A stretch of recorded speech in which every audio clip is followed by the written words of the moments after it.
యేసుక్రీస్తు పుణ్యనామమున మీ అందరినీ కృపా పరిశుద్ధ దేవాలయం మినిస్ట్రీ తరఫున పేరు పేరున మీ అందరికీ నిండు వందనాలు. మిమ్మల్ని మీ కుటుంబాలను నా దేవుడు నిండారులుగా దీవించునుగాక.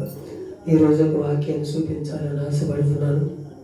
ఆ వాక్యం మనం ఎలా ఉండాలో, మనం ఎలా సిద్ధపడాలో అందరూ కూడా బైబిల్ నుండి తీసి చదవటానికి ఇష్టపడండి. యోహాను పత్రిక 10వ అధ్యాయము 9వ వచనాన్ని నేను చదువుతున్నాను. అందరూ బైబిల్ ఉంటే చదవటానికి ఇష్టపడండి. దేవుని మెండైన దేవుని పొందుకోవాలంటే ఆయన లోక జ్ఞానం కాదు, పరలోక జ్ఞానం మనకు కావాలి. ఆ జ్ఞానం ఒక బైబిల్ తప్ప రెండోటి లేదని స్పష్టంగా తెలుస్తున్నది. ఆ బైబిల్ చదివితేనే పరలోక జ్ఞానం అనుగ్రహించబడుతుందని, దేవుని రాజ్యానికి మనం వారసులవుతామని మనమందరం కూడా సిద్ధపడదాం. ఈ 10వ అధ్యాయము యోహాను సువార్త 10వ అధ్యాయం 9వ వచనాన్ని చదువు. నేనే ద్వారమును, నా ద్వారమున ఎవడైనా లోపల ప్రవేశించని ఎడల వాడు రక్షించబడిన వాడై లోపలికి పోవుచు బయటికి వచ్చుచు మేత మేయుచుండును అంటున్నాడు. ఏ మేత అంట? ఆయన రక్తమాంసాల్లో పాల్గొనే కృప. ఆయన రక్తమాంసాల్లో పాల్గొనే కృప. ఆయన రక్తమాంసాల్లో పాల్గొంటేనే మనము రక్షించబడతాం, లేకపోతే శిక్షించబడతామని లేఖనాలు తెలియపరుస్తుంది. నేను క్రైస్తవుడని చెప్పుకోవటానికి కాదు, నేను భక్తుడని చెప్పుకోవటానికి కాదు. మనం ఆయన రక్షణ పాత్ర చేపదట్టుకోవాలి. యేసు ప్రభువుల వారి తను తగ్గించుకొని యోహాను దగ్గరికి వచ్చి, నీతి యావత్తు ఇది జరగాలి, ఇది జరిగితేనే ఆ రాజ్యానికి వారసులు అవుతారని మనకు ముందుగానే సిద్ధపరిచి ఆయన నమ్మి బాప్తిసం పొందుకున్నాడు. దేవుడు లాంటి వాడే పొందుకున్నాడు. మనం పొందుకోలేకపోతున్నాం. మన అవిధేతలను బట్టి, మన పాపాలను బట్టి, మన దోషాలను బట్టి, మన మనోనేత్రాలు వెలిగించకపోవటాన్ని బట్టి మనం పొందుకోలేకపోతున్నామేమో. ఒకసారి మన హృదయాలు పరిశోధించుకున్నాం. అందరూ రక్షించబడాలి, దేవుని రాజ్యానికి వారసులు అవ్వాలి. నమ్మి బాప్తిసం పొందిన వాడు రక్షించబడను, లేకపోతే శిక్షించబడనని లేఖనాలు తెలియపరుస్తుంటే మనం ఎన్ని సంవత్సరాలు గతించిపోయినా అదే స్థితిలో ఉంటున్నారు కొందరు. అలా ఉండకూడదు అంటున్నాడు ఇక్కడ మళ్ళీ పై వచనం కూడా ఉంటుంది. ఆ గొర్రెల పోవు ద్వారము నేనే, నాకు ముందు వచ్చిన వారందరూ దొంగలను దోసుకున్న వారై ఉన్నారు, గొర్రెలు నా స్వరము వినలేదు అంటున్నాడు. ఇక్కడ వినలేదంటే ఎన్ని సంవత్సరాలు బట్టి చెబుతున్నా కానీ సేవకులు ఎంతోమంది ప్రయాసపడుతున్నారు. వీధికి సువార్తలు పెడుతున్నారు, పెద్ద పెద్ద బహిరంగ సభలు పెడుతున్నారు, నిజ దేవుణ్ణి తెలుసుకోమంటున్నారు, తెలుసుకొని నేను నిత్యరాజ్యంలో చేరమంటున్నారు. ఎంతోమంది సేవకులు ప్రయాసపడినా కానీ మనం లాంటి వారందరూ అదే గతిలో ఉండిపోతున్నారు. అది తప్పని నేను అంటున్నా. దేవుని రాజ్యానికి వారసులు అవుదాం, ఆయన రాజ్యానికి మనం సిద్ధపడదాం. మన నిత్య జీవితాన్ని పోగొట్టుకోకూడదు. మన నిత్యరాజ్యం ఉందని తెలుసుకొని అక్కడ మనం ముందుకు అడుగులేయాలని దేవుని సేవకుడిగా మీ అందరినీ బ్రతిలాడుతున్నాం. మనమందరం కూడా ఇరుకు ద్వారం ప్రవేశించాలి. విశాలమైన ద్వారకం అంట నాశనానికి దారి తీస్తుందంట. ఇరుకు ద్వారం ఎవరైతే ముందర ప్రయాసపడతారో ఇక్కడ రాశాడు. ఇక్కడ మనం ఇరుకు ద్వారం ప్రవేశించాలని దేవుడు కోరుకుంటున్నాడు. మనం ఏ ద్వారం నడుస్తున్నామో ఒక్కసారి మనం తెలుసుకోవాలి. ఆ రాజ్యానికి వారసులు అవ్వాలంటే ఇక్కడ లోకాసు వర్తమానం 13వ అధ్యాయము 24వ వచనాన్ని నేను చదువుతున్నాను.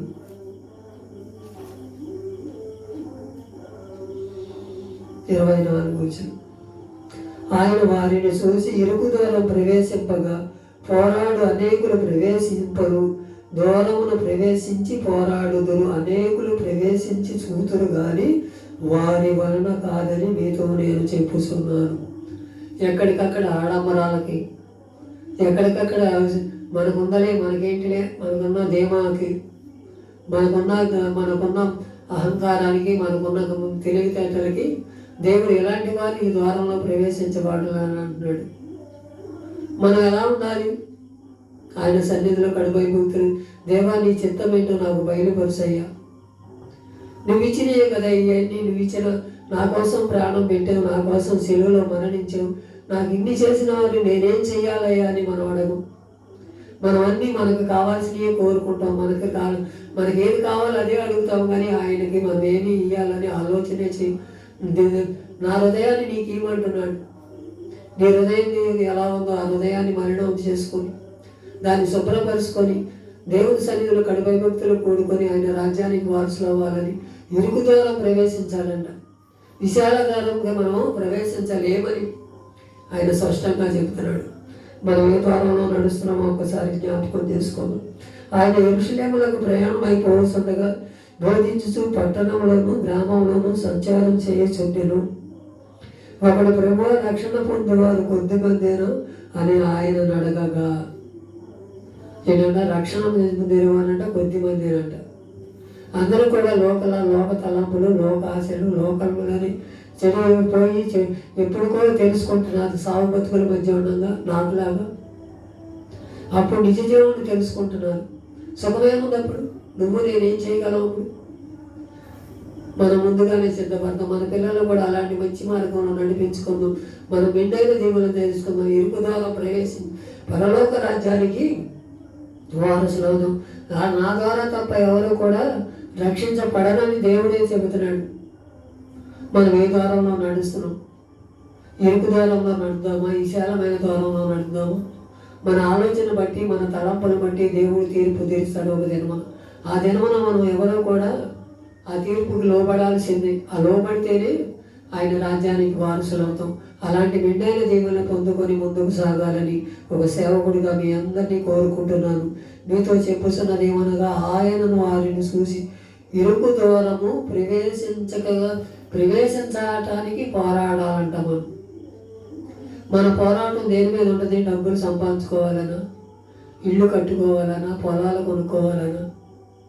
వీటి మీద మన పోరాటం అది కాదు కదా దేవుని చిత్తం. ఆ దేవుని చిత్తం ఏమైందో మనం తెలుసుకోవాలి. ఆయన రాజ్యానికి మనం వారసులు అవ్వాలి. ఇరుకు ద్వారా ప్రవేశించి మంచి మేలైన మార్గంలో నడుస్తాం. అలాగే మత్తయి సువార్త 7వ అధ్యాయము 14వ వచనం నేను చదువుతున్నాను. అందరూ కూడా బైబిల్ చదవండి. దేవుడు మెండైన దేవుని పొందుకుందాం.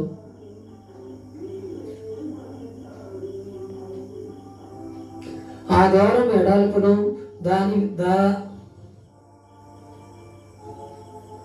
ఆ ద్వారం అంటే ఎల్లాడుకు ఆ దారి విశాలమై ఉన్నది. దాని ద్వారా ప్రవేశించేవారు అనేకులు. జీవమునకు పోవు ద్వారం ఇరుకు, ఆ దారి సంకుచితమై ఉన్నది. దాని కనుగొని వారు కొందరేనంట. ఇరుకు ద్వారం అంటే ఎలా ఉంటుందంటే ఇక్కడ అది ఎలాడుపుగా ఉంటుందంట. ఇరుకు ద్వారం ప్రవేశించడం నాశనముకు పోవు ద్వారం అంటది. ఆ ద్వారంలో మనం ఇరుకు ద్వారంలో నడుద్దామా, విశాలమైన ద్వారంలో నడుద్దామా? ఇరుకు ద్వారం ప్రవేశించండి అంటున్నాడు. విశాలమైన ద్వారం అంటే నరకానికి దారి తీస్తుందని చెప్తున్నాడు. అలా మనం నడుద్దామా? యేసయ్య మనతో మాట్లాడుతున్నాడు ఈ రాత్రికాల సమయం. నీతో నాతో మాట్లాడుతున్నాడు. ఏ ద్వారం మనిషి నడుస్తున్నావు, ఎలా నడుస్తున్నావో ఒక్కసారి నీ హృదయాలు పరిశోధించుకోవాలి. నీ కోసం నా కోసం ప్రాణం పెట్టిన వాడికి మనం ఏమిచ్చి కృతజ్ఞతగా తీర్చుకోగలం? మనం ఏ స్థితిలో ఉన్నామని ఏ స్థితిలో తీసుకొచ్చి నిలబెట్టాడు. మన కుటుంబాలు దీవించాడు, మంచి ఉండటానికి ఇచ్చాడు, కట్టుకోవడానికి బట్టలు ఇచ్చాడు. ప్రతిదీ ఆయన ఇచ్చినవి కదా. మనంతకు మనం ఏమి సంపాదించినవి కాదు కదా అని మనం తెలుసుకోవాలి. ఆయన ఇచ్చిన ఆయుష్ను బట్టి మనం కష్టపడ్డాం, సంపాదించాం. ఆ ఆయుష్ లేనిదే మనం ఎక్కడ ఉంటాం అని తెలుసుకొని ఇరుకు ద్వారం ప్రవేశిద్దాం. ఇరుకు ద్వారా మరణానికి దారి తీస్తుందని లేఖనాలు తెలియపరుస్తున్నాయి. అలాంటి విశాల దారాన్ని వదిలేసి ఇరుకు దారంలో పరలోక రాజ్యాన్ని సమీపిద్దాం. ఆయన రక్త మాంసాలు పాల్పొందే కృపను మనకు దయచేయాలని ఎందరైతే తీర్మానం చేసుకున్నారో వారి కుటుంబాలు దీవించబడి ఆయన నిత్య రాజ్యంలో వారసులు అవుతారు. అలాంటి వారు కావాలని కోరుకుంటున్నాడు నా దేవుడు. నన్ను కూడా అలా సిద్ధపడి దేవుని రాజ్యానికి వారసులయ్యే కృప మనందరికీ దయచేయాలని యేసుక్రీస్తు పుణ్యనామమున ప్రార్థించి వేడుకొనుచున్నాము తండ్రి. ఆమేన్.